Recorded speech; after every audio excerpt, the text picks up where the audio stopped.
Wait. Do not buy pre-selling properties without knowing these three things.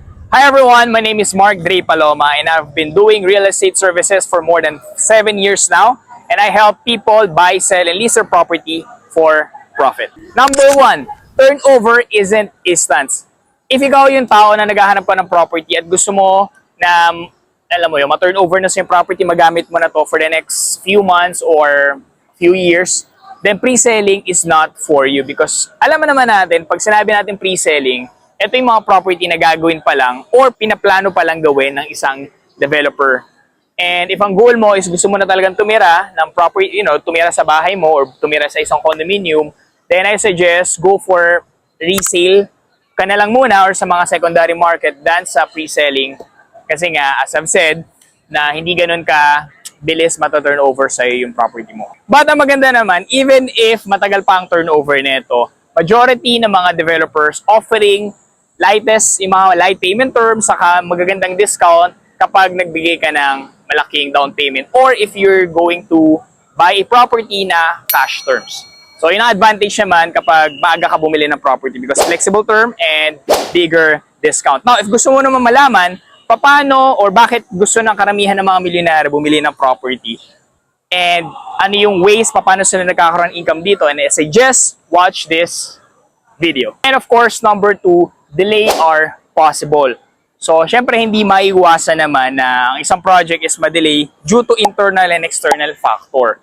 So, pag sinabing external factor, so alam naman natin, nung nag-pandemic, karamihan ng mga trabaho, karamihan ng mga negosyo, nagsara, and isa rin syempre sa naapektuhan yung pagtapos ng paggagawa ng isang, let's say, building or bahay.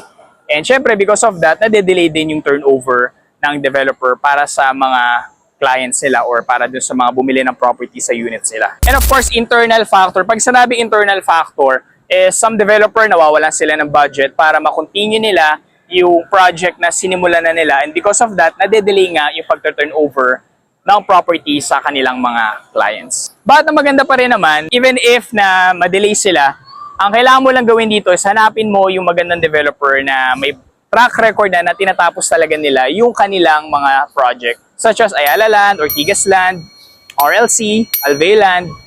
So these are ito yung sa mga pinakamagagaling or pinakamagagandang developer at branded na talaga, have been in the industry in real estate for more than, decades and almost 100 years na nga, almost. Okay?